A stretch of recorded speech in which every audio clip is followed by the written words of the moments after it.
नमस्कार, मैं जितेंद्र चतुर्वेदी। बातचीत का सिलसिला शुरू करूं उससे पहले आपसे आग्रह रहेगा कि अगर आप मतांतर से नहीं जुड़े हैं तो जुड़िए, वीडियो को लाइक कीजिए और साझा करना मत भूलिए। चर्चा उस रिपोर्ट की करेंगे जिसने न सिर्फ आम आदमी पार्टी बल्कि अरविंद केजरीवाल के संकट को भी बढ़ा दिया है। इसीलिए पार्टी, सरकार और सरकार के मुखिया सबके हाथ पांव फूल गए। तब यह स्वाभाविक सवाल उठता कि आखिर वो रिपोर्ट क्या है। देखिए, वो जो रिपोर्ट है वो यूं तो मुख्य सचिव नरेश कुमार पर बनाई गई है। बनाया किसने है? अरविंद केजरीवाल की सरकार ने। अरविंद केजरीवाल ने विजिलेंस मिनिस्टर यानी आतिशी मार्लेना को आदेश दिया था कि वो जो द्वारिका एक्सप्रेस वे में एक जमीन का हिस्सा गया, उस हिस्से को लेकर कुछ अनियमितता के आरोप लगे। उन आरोपों पर यूं तो सीबीआई जांच पड़ताल कर रही है और उसमें एक अधिकारी हेमंत कुमार, उनको निलंबित भी किया जा चुका है। लेकिन इसके बाद भी अरविंद केजरीवाल ने कहा कि इस पर जांच होनी चाहिए और उस जांच के दायरे में मुख्य सचिव आने चाहिए। तो आतिशी मार्लेना ने जांच पड़ताल की और 650 पेज की एक रिपोर्ट बना कर दी। और उस रिपोर्ट में वो ये दावा कर रहे हैं कि 850 करोड़ रुपए का फायदा पहुंचाया गया। और ये आरोप किस पर लगा रहे हैं कि किसने 850 करोड़ रुपए का फायदा पहुंचाया? ये आरोप लग रहा है मुख्य सचिव पर। अब आरोप मुख्य सचिव पर है, तब ये प्रश्न तो मन में उठता ही है कि इससे अरविंद केजरीवाल का संकट कैसे बढ़ा हुआ है। दरअसल अब यहीं से कहानी शुरू होती है। ये जो रिपोर्ट आई है ना, इस रिपोर्ट में दो तीन चीजें तो आप देखिए एकदम साफ दिखाई दे रही हैं। पहला तो यही कि जब इस मामले की जांच सीबीआई कर रही है तो उसमें अरविंद केजरीवाल क्यों कूद पड़े, पहली बात। दूसरी बात, सीबीआई जांच की जो इंक्वायरी आप ये कहें कि बात कही थी, वो मुख्य सचिव नरेश कुमार ने ही कही थी। हुआ क्या कि द्वारिका एक्सप्रेस वे जो बनकर तैयार हुआ है उसमें तकरीबन 19 एकड़ संभवतः जमीन थी, या जमीन का एक हिस्सा था जो 350 करोड़ रुपए में आप ये कहें कि 350 करोड़ का कंपनसेशन दिया गया। इसे लेकर जो राष्ट्रीय राजमार्ग अथॉरिटी है NHAI, उसने ऐतराज जाहिर किया और उसने कहा कि ये तो जो वहां उस समय अधिकारी थे वो तो ज्यादा कंपनसेशन दे रहे हैं, 350 करोड़ रुपए तो बहुत ज्यादा हुआ। अच्छा, अब इसकी फिर जब आपत्ति हुई तब मुख्य सचिव नरेश कुमार ने जांच की। जांच में यह हुआ कि नहीं, ये तो ज्यादा इन्होंने जो है कंपनसेशन दिया है, तो ये हुआ कि अब इस पर इंक्वायरी होनी चाहिए। तो सीबीआई की इंक्वायरी बैठ गई और हेमंत कुमार को निलंबित कर दिया गया। अब आप देखिए कि अभी इस पर जांच पड़ताल चली रही है और इसी दरमियान अरविंद केजरीवाल का कूद पड़ना दरअसल कुछ संकेत और संदेश तो दे ही रहा था। जो शक सुबह था उसे अश्वनी कुमार जो डिविजनल कमिश्नर हैं, उनका जो बयान आया उससे जाहिर हो गया। देखिए, इधर रिपोर्ट आई और रिपोर्ट के बाद ही जो है अश्वनी कुमार का बयान आता है और वो बयान दरअसल तस्वीर साफ कर देता है कि आखिर खेल क्या चल रहा। वो कहते हैं कि ये दरअसल ओछी राजनीति की जा रही है मुख्य सचिव नरेश कुमार को बदनाम करने के लिए। अब आपको पता है कि ये ओछी राजनीति क्यों चल रही है? 3-4 चीजें हैं जिसमें से कुछ आप जरूर जान रहे होंगे। देखिए, पहली चीज तो ये कि नरेश कुमार का टेन्योर पूरा होने वाला है और ये माना जा रहा है कि उनको एक्सटेंशन मिलेगा। और एक्सटेंशन मिलेगा तो किसका संकट बढ़ेगा? अरविंद केजरीवाल का बढ़ेगा। अरविंद केजरीवाल की पूरी सरकार घपले घोटालों में फंसी हुई है और उसमें बड़ी भूमिका नरेश कुमार की रही है। वो जब से मुख्य सचिव बनकर आए हैं तब से अरविंद केजरीवाल की जो सरकार है वो आप एक तरह से कहें कि कटघरे में खड़ी हो गई है। और जो दिल्ली मॉडल है वो उल्टा हो गया है। क्यों हो गया है? क्योंकि जो इनके शराब मंत्री, सह शिक्षा मंत्री रहे, वो तो जेल जा चुके हैं शराब के घोटाले के आरोप में। संजय सिंह जेल जा चुके हैं शराब के घोटाले के आरोप में। अरविंद केजरीवाल का नंबर लगने जा रहा है। अब इससे बड़ा संकट और क्या हो सकता है आम आदमी पार्टी के लिए।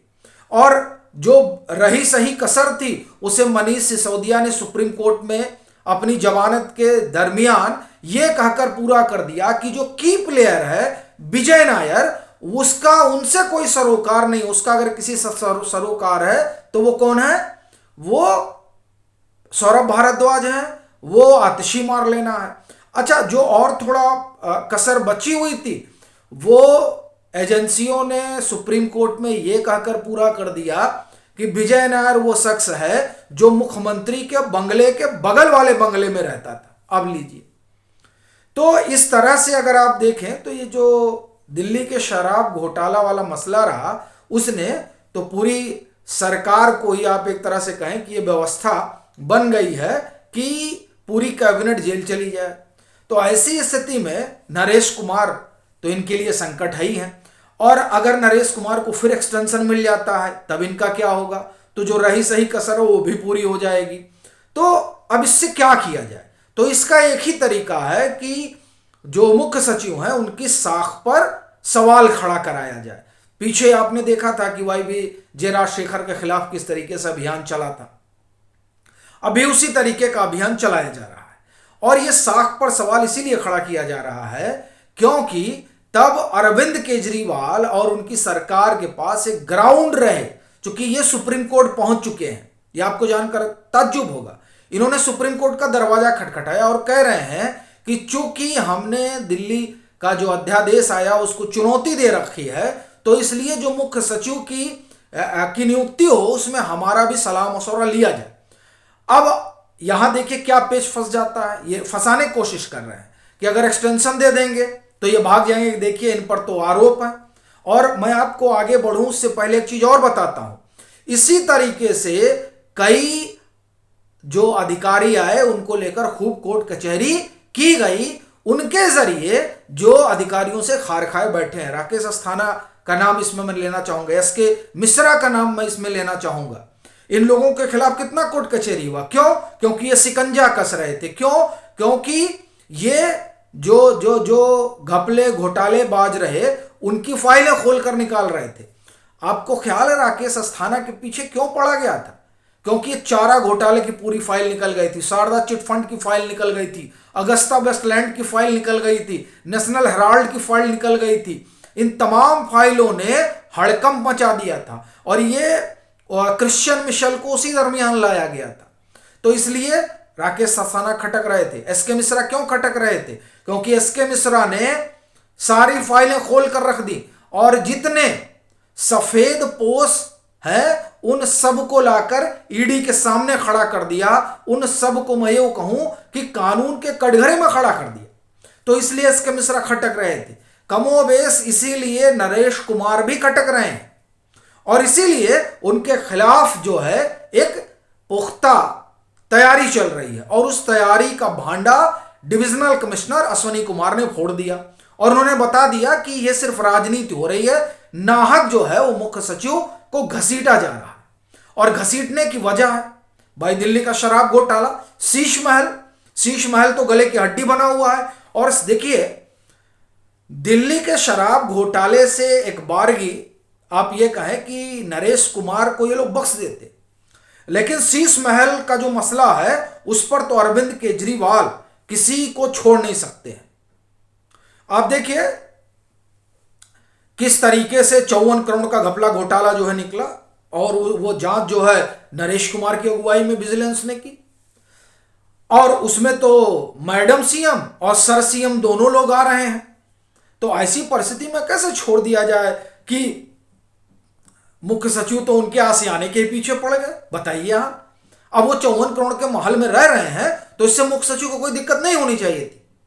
भले ही वो जनता का पैसा लुटा रहे हैं तो क्या फर्क पड़ता है, लुटाने देना चाहिए था। लेकिन मुख्य सचिव ने लुटाने नहीं दिया। कहा साहब ये तो जनता का पैसा है, टैक्स पेयर का पैसा, आप ऐसे नहीं लुटा सकते। जांच बैठ गई भाई। अब वो जांच का आलम यह है कि CAG भी ऑडिट कर रही है, CBI भी उसमें आ गई है, विजिलेंस तो कर ही रही है। तो ये बात अखर गई तो ये लोग नरेश कुमार के पीछे पड़ गए। देखिए ये सब चीजें साफ नजर आ रही हैं। और ये जो डिविजनल कमिश्नर अश्वनी कुमार कह रहे हैं उसने दरअसल अरविंद केजरीवाल और उनकी सरकार को कहीं मुंह दिखाने लायक छोड़ा नहीं है। बाकी आपकी अपनी क्या राय है जरूर साझा करें। मतांतर से नहीं जुड़े हैं तो जुड़ें, वीडियो को लाइक करें और मैं फिर कहूंगा साझा करना ना भूलें।